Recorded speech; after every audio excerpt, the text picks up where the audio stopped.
I mean, they cut a couple of guys.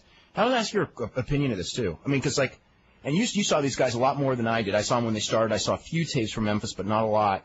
Of the guys from the Memphis group that they did cut, like American Dragon, Spanky, Joey Abs, those kind of guys. I mean, would you have made those calls, or do you think they made the right calls? Well, some of the guys I wouldn't have given the deal to in the first place, ever. I want to mention any names? I will mention. At the point that they did, I would have not given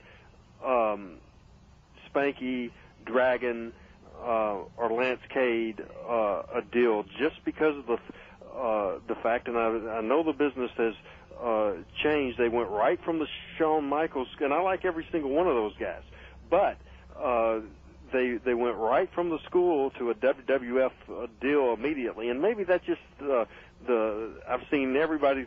I'm still in the paying your dues, and it's harder to pay your dues as far as territory system, but it's just I don't think they were ready mentally. Physically in the ring they were very good, and they all worked very hard. They were just not anywhere near ready with the mental aspect to be in the situation they were in. I was very surprised that they cut Rodney, Pete, and Joey Abs. I thought Joey Abs, his work was good. He worked hard. He needed to work on his personality, and his interview skills was his only drawback.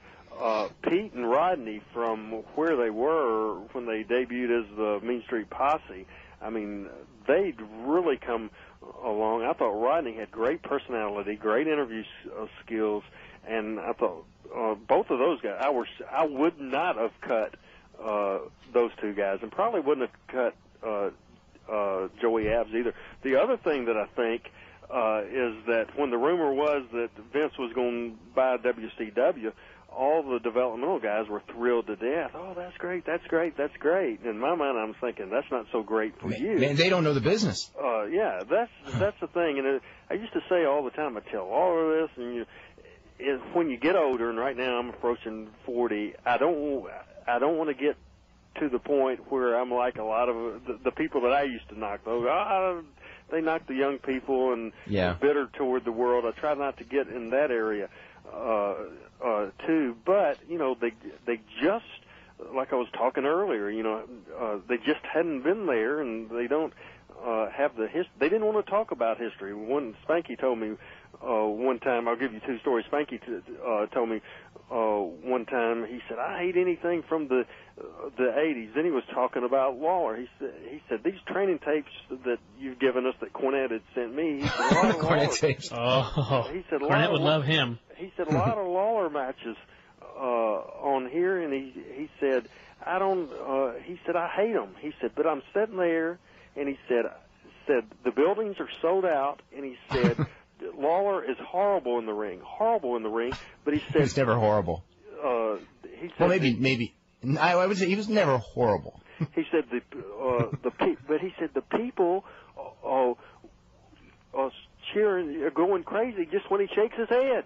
He said, I don't understand it. I said, it because he was over, and he wasn't horrible. I said, he was great. And I said, as a matter of fact, you go out to the shows now, and maybe 300 or 400 people, but he still gets the best reaction of the night, and he knows how to manipulate the people. As for a good, funny story on the American Dragon, we were in the training school, and he was working with somebody, and I had him working heel, and we would have these matches for drills, and so I walked up to him. Now, he's a heel, and I walk up to him. This is the sort of thing, Cornette would have beat him up with a baseball bat. If Cornette would have heard this, he would have been greatly offended.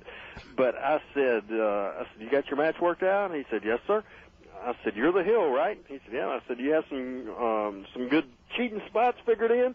And he says, no. He said, to tell you the truth, Mr. Hales, I'm not a very big fan of cheating. I said, not a fan of cheating? You're a daggum freaking heel. I told Cornette that story, but he was 500 miles away, so Dragon was safe physically.